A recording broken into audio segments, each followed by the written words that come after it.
ગાડી ધીમે ચલાવવા બાબતે એક ઝઘડો થયો અને એક યુવકને માર માર્યો, જેમાં જયરાજસિંહ જાડેજાના પુત્ર ગણેશસિંહ જયરાજસિંહ જાડેજા અને તેમની હારે 10 શખ્સ સામેલ હતા। તેમની સામે ગુનો પણ નોંધાયો છે। નમસ્કાર, ટકાટક મીડિયા સાથે હું હેમાંગી બા।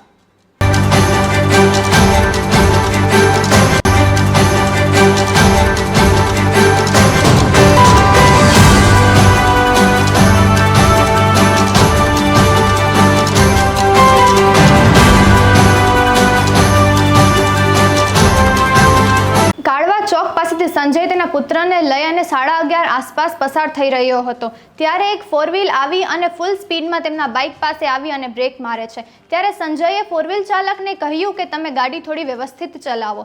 ત્યાંથી આ ઘટનાની શરૂઆત થાય છે। ત્યારે ફોર વ્હીલમાંથી 4-5 જણા ઉતરી અને એમ કહીએ છે અને જીભા જોડી કરવા લાગે છે, ઝઘડો કરવા લાગે છે। ત્યારે સંજયે કહ્યું કે હું મારા પુત્રને ઘરે મૂકી આવું, પછી આપણે બાજશું।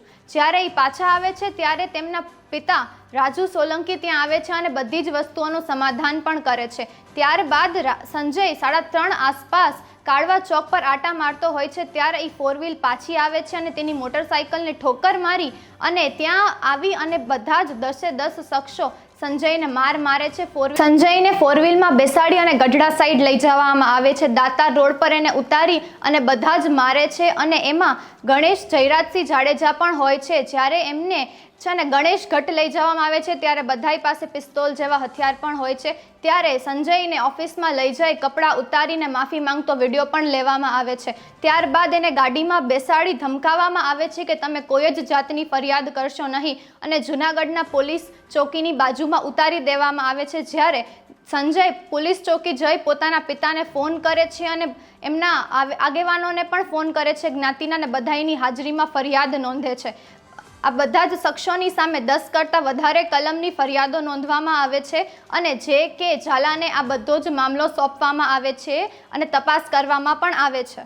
NSUIના પ્રમુખ છે જૂનાગઢમાં, એને ત્યાંથી રાજીનામું દેવાની પણ ધમકી દેવામાં આવે છે એવું સંજયે ફરિયાદમાં લખાવ્યું છે। ગુજરાતમાં વધેલા ક્રાઇમ સામે તંત્રને જોવું જોઈએ અને ગુનેગારોને કડકથી કડક સજાઓ દેવી જોઈએ। જ્યારે આવી રીતે સામાન્ય લોકોની હારે ગેરવર્તન કરવું પણ એક ગુનો છે। આવી રીતે જો તંત્ર કઠોર બનશે ત્યારે જ બીજા ગુનાઓને ફૂલ સ્ટોપ મારી શકાશે। નમસ્કાર।